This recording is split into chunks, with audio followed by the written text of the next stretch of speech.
নমস্কার, অমৃত সুরলহরীতে সবাইকে স্বাগত জানাই। আমি সুপ্রিয়া। আজ আপনাদেরকে শোনাব বাল গোপালের কথা। গোপাল কিভাবে আজও লীলা করে চলেছেন। এই গোপালের সেবা করলে মানুষের কি উন্নতি হয়, গোপালের সেবা করলে কি ফল পায়, গোপাল রূপে কেন তিনি ধরা দিলেন, ভক্তের সেবা কেন তিনি ভক্তের সন্তান রূপে নিতে এলেন, এই সমস্ত বিষয়ে আজ আলোচনা করব।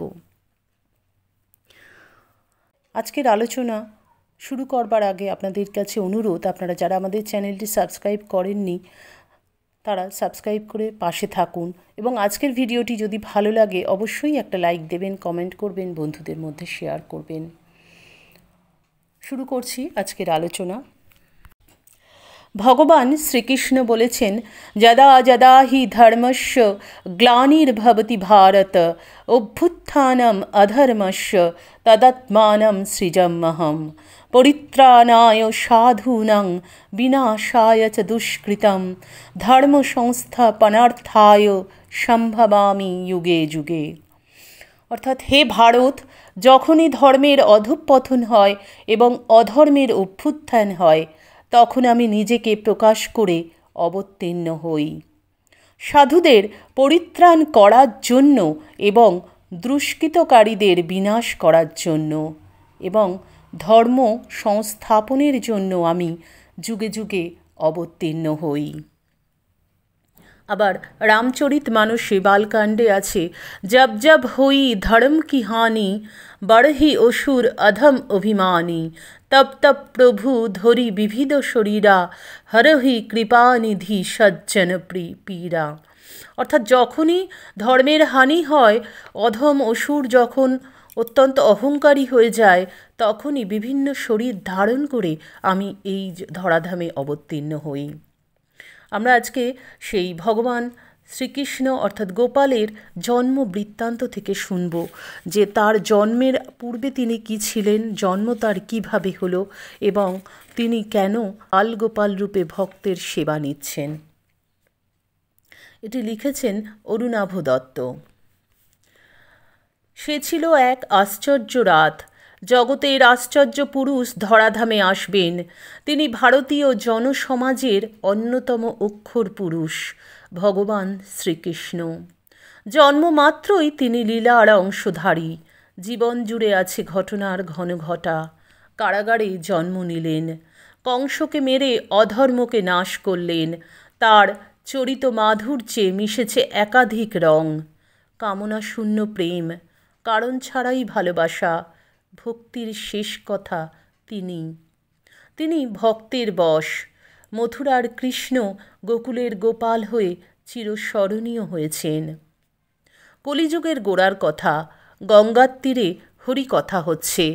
রাজা পরীক্ষিত শমীক ঋষির পুত্র শৃঙ্গীর অভিশাপে যার মৃত্যুর আর বেশি দেরি নেই, যিনি অন্ন জল ত্যাগ করে মৃত্যুর প্রতীক্ষায় প্রহর গুনছেন, কাল যার কেস ধরে দাঁড়িয়ে আছে, সেই পরীক্ষিতকে ব্যাসদেবের পুত্র ব্রহ্মজ্ঞ শুকদেব ভাগবত শোনাচ্ছেন।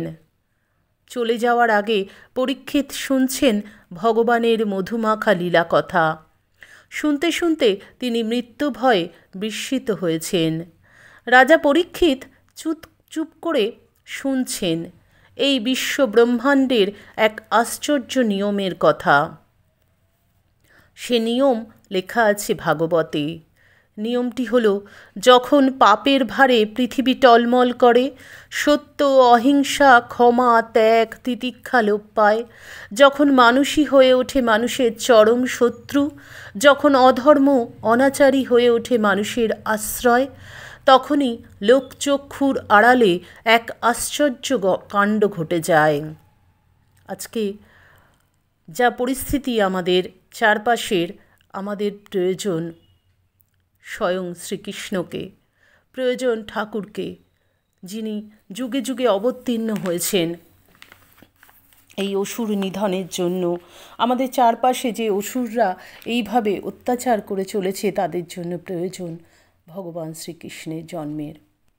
ভাগবত বলছেন, তখন পাপের ভারে জর্জরিত ধরণী দেবী ছুটে যান লোকপিতামহ ব্রহ্মার কাছে। কাঁদতে কাঁদতে নিবেদন করেন তাঁর যন্ত্রণা। তার অবাধ্য সন্তানদের ঈশ্বর বিমুখ পৃথিবীবাসীদের অধঃপতনের বৃত্তান্ত ব্রহ্মাকে শোনান। এর একটা বিহিত চান।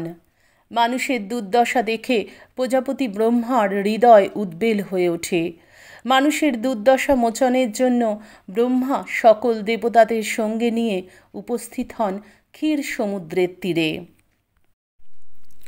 দেবতারা সমবেত কণ্ঠে আবৃত্তি করেন। তারা প্রসন্ন করেন ক্ষীর সমুদ্রের গভীরে অনন্ত শয্যায় শায়িত পরম পুরুষ শ্রী বিষ্ণুকে। দেবতাদের স্তবে প্রসন্ন হয়ে শ্রী ভগবান জেগে ওঠেন। তিনি সর্বদাই জেগে আছেন এবং সবই দেখছেন। মানুষের দুঃখ কষ্ট দেখে তার সবচেয়ে বেশি কষ্ট হয়। তখন তিনি তার শক্তিকে সঙ্গে নিয়ে নেমে আসেন পৃথিবীতে মানুষের মাঝে। তিনি নররূপে অবতীর্ণ হন তার অদ্ভুত লীলা প্রকাশের জন্য।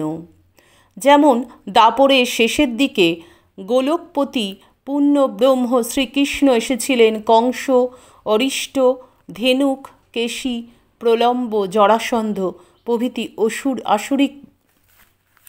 আসুরিক ভাবাপন্ন অত্যাচারী নরপতিদের বিনাশের জন্য। সে এক আশ্চর্য রাত্রি ছিল।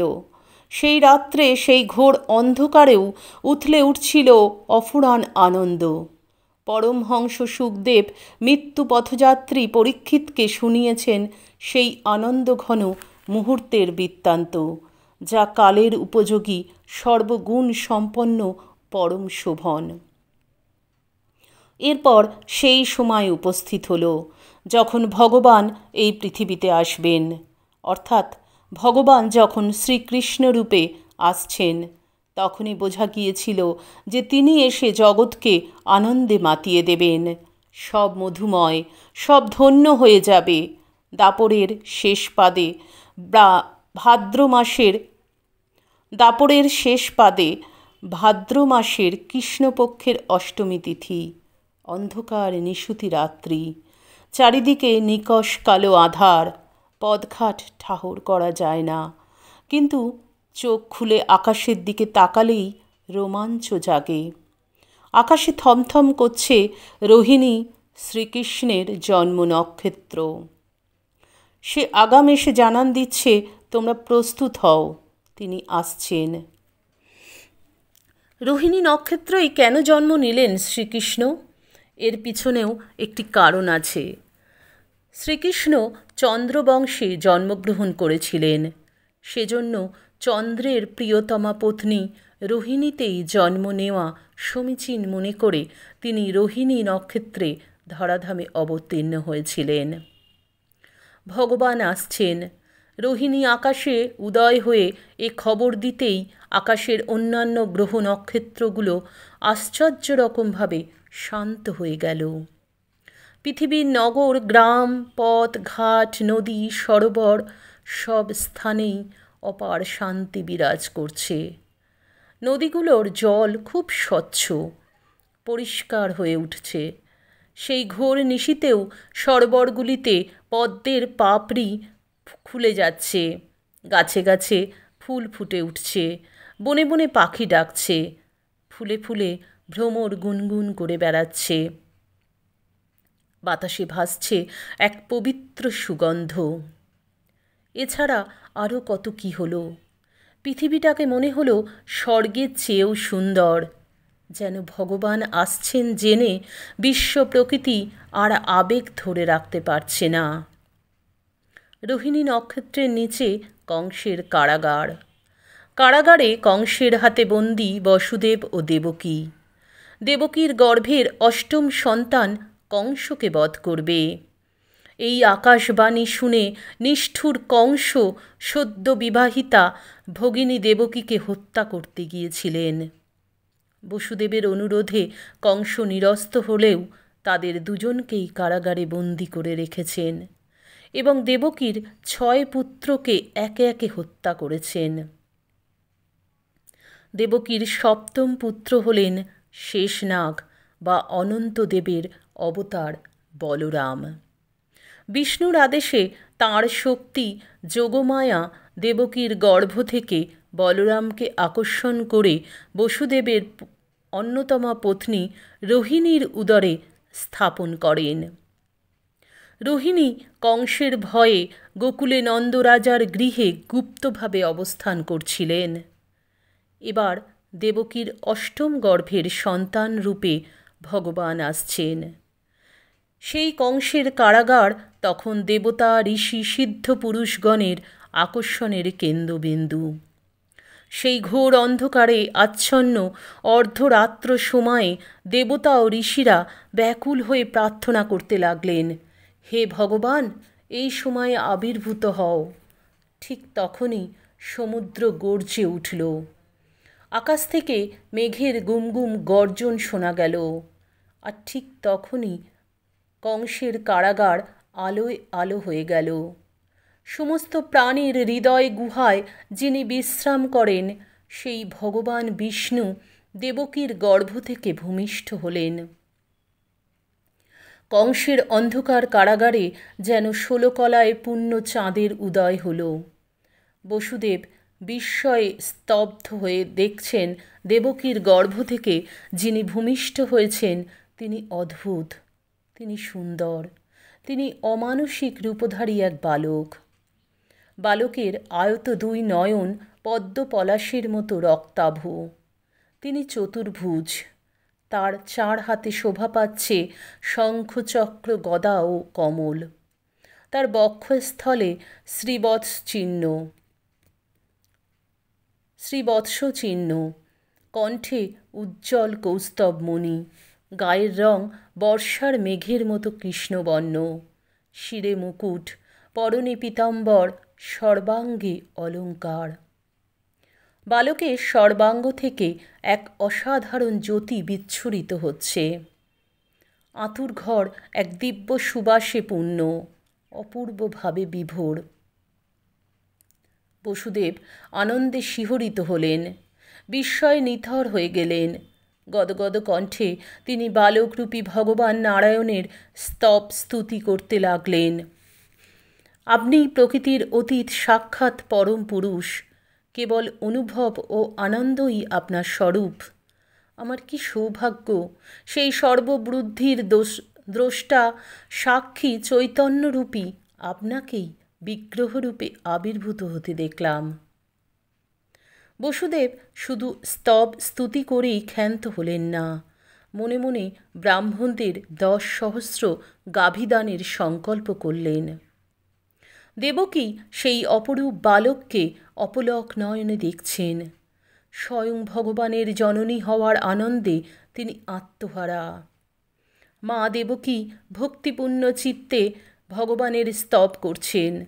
আবার কংস জানতে পারেন এই আশঙ্কায় দেবকী শ্রী বিষ্ণুকে তার চক্র শঙ্খ গদা পদ্মধারী রূপ গোপন করতে অনুরোধ করলেন এবং বিস্ময়ে অভিভূত হয়ে বললেন, প্রলয়ের সময় এই বিশ্ব ব্রহ্মাণ্ডকে যিনি নিজের শরীরে ধারণ করেন সেই পরম পুরুষ পরমাত্মা আমার গর্ভে আশ্রয় নিয়েছিলেন। তাদের অপার আনন্দ দেখে নারায়ণ প্রসন্ন হলেন এবং মধুর স্বরে দেবকীর উদ্দেশ্যে বলতে লাগলেন, মাগো, আমি কেবল এই জন্মেই তোমার গর্ভে এসেছি তা তো নয়। তুমি যে জন্মে জন্মে আমাকে গর্ভে ধরেছ, মা, তুমি আমার এত স্তুতি করছো কেন? তুমি তো সামান্য নারী নও। ভগবানের কথা শুনে দেবকী বসুদেব রীতিমতো অবাক। তখন ভগবান তাদের পূর্বজন্মের স্মৃতি স্মরণ করিয়ে দিলেন। তিনি দেবকীর উদ্দেশ্যে বললেন, মনে করে দেখো মা, স্বয়ংভূব মন্বন্তরে তোমার নাম ছিল পৃষ্ণী। বসুদেব তখন সুতপা নামক প্রজাপতি ছিলেন। তোমরা ছিলে সৎ সদাচারী ধর্মপ্রাণ। সেই সময় ব্রহ্মার কাছ থেকে প্রজা সৃষ্টির আদেশ পেয়ে তোমরা শুদ্ধাচারে শুদ্ধ চিত্তে কঠোর তপস্যায় মগ্ন হলে। তোমাদের প্রাণের বাসনা ছিল আমাকে পুত্ররূপে পাওয়ার। মনে করে দেখো, শীত গ্রীষ্ম বর্ষা কিছুই না গ্রাহ্য করে শুধু আমার স্মরণ মননে তোমরা 12,000 বছর কাটালে। তারপর আমি তোমাদের তপস্যায় প্রসন্ন হয়ে চতুর্ভুজ মূর্তিতে তোমাদের সামনে আবির্ভূত হলাম তোমাদের বর দেব বলে। কিন্তু তোমরা আমাকে কাছে পেয়েও ধন সম্পত্তি জাগতিক ভোগ সুখ কিছু চাইলে না, এমনকি মুক্তিও না। তোমরা চাইলে যেন আমাকে তোমরা পুত্র রূপে পাও। আমাকে সন্তান রূপে পেয়েই তোমাদের আনন্দ। আমি তোমাদের মনোবাঞ্ছা পূর্ণ করেছিলাম। আমি পৃষ্ণী গর্ভ নামে বিখ্যাত ত্রেতাযুগের অধিষ্ঠাতা ছিলাম। ভগবানের কথা শুনে বসুদেব ও দেবকীর আনন্দের সীমা নেই। বালকরূপী নারায়ণ আবার বললেন, মা, তুমি দ্বিতীয় জন্মে অদিতি এবং বসুদেব ঋষি কশ্যপ ছিলেন। সে জন্মেও তোমার প্রার্থনায় আমি তোমার পুত্ররূপে জন্মগ্রহণ করেছিলাম। তখন আমার নাম ছিল উপেন্দ্র। কিন্তু ওই জন্মে আমার আকৃতি খর্ব ছিল বলে আমি বামন অবতার নামে প্রসিদ্ধ হয়েছিলাম। তারপর তোমাদের এই তৃতীয় জন্মে আমি চতুর্ভুজ মূর্তিতে আবার তোমাদের কাছে এলাম। আমাদের যে আগেও দেখা হয়েছিল, আমাদের যে জন্ম জন্মান্তরের সম্পর্ক, তা মনে করিয়ে দেব বলেই এই চতুর্ভুজ রূপ ধরেছি। কারণ আমি যদি নিজেকে প্রকাশ না করি, তাহলে আমার মানুষ রূপ দেখে কেউ আমাকে চিনতে পারে না। এভাবে নিজেদের পূর্বজন্মের বৃত্তান্ত শুনে তারা যখন আনন্দে ভাসছেন, তখনই তারা শুনলেন ভগবান দৃঢ়স্বরে তাদের উদ্দেশ্যে বলছেন, তোমরা যদি আমাকে একবার মাত্র ব্রহ্মভাবে চিন্তা করো বা আমাকে যদি পুত্রের মতো স্নেহ করো, তাহলে এই সংসারের চক্র থেকে মুক্ত হয়ে আমার ধাম বৈকুণ্ঠে যাবে, তাতে কোনো সন্দেহ নেই। কথাগুলো বলেই ভগবান অকস্মাৎ চতুর্ভুজ মূর্তি থেকে দ্বিভুজ শিশুতে পরিণত হলেন। একেবারে কোলের ছেলের মূর্তি, গোপাল মূর্তি। এখানেই লক্ষণীয় হল বসুদেব ও দেবকীকে আগের কথাগুলো বলেই ভগবানের গোপাল রূপ ধারণ। আমাকে পুত্রের মতো স্নেহ করলে তোমরা আমাকেই পাবে বলেই ভগবান তার ঐশ্বর্যময় চতুর্ভুজ রূপ ছেড়ে গোপাল রূপ ধারণ করছেন। অর্থাৎ শুধু কথার কথা নয়, তিনি সত্য সত্যই সন্তান রূপে ভক্তের সেবা পেতে চাইছেন। অপূর্ব। আরও শুনবো আমরা আগামীকাল, কয়েকদিন ধরে আরও শুনবো গোপালের লীলা, আরও শুনবো গোপালের জন্ম বৃত্তান্ত, জন্মের কথা, তারপরে কি ঘটল, অনেক কথা আরও শুনবো। অপূর্ব। আমাদের অনেকেই হয়তো আমরা জানতাম না যে গোপাল স্বয়ং বিষ্ণুরূপে জন্মগ্রহণ করে তারপরে তার পূর্ব জন্মের কথা তিনি স্মরণ করাচ্ছেন।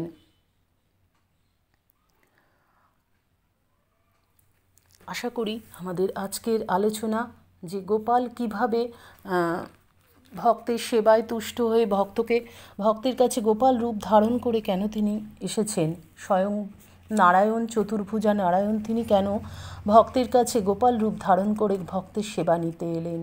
আশা করি এই আলোচনার মাধ্যমে আপনারা তার উত্তর পেলেন। আবার আগামীকাল আমরা শুনবো এর পর থেকে। ঠাকুর মায়ের কৃপায় আপনারা সকলে খুব ভালো থাকুন, সুস্থ থাকুন। স্বয়ং শ্রীকৃষ্ণের কৃপায় আপনারা ভালো থাকুন, সুস্থ থাকুন। সকলের মঙ্গল হোক, সকলের ভালো হোক। ঠাকুর মায়ের চরণে আভূমি লুণ্ঠিত প্রণাম জানিয়ে আজকের ভিডিও এখানেই শেষ করব। শ্রীকৃষ্ণের চরণেও প্রণাম জানাই। ওম নমো ভগবতে বাসুদেবায় নমো। হরি ওম তৎসৎ। শ্রীরামকৃষ্ণ অর্পণমস্তু। জয় মা শারদেশ্বরী, জয় তু স্বামীজি মহারাজ।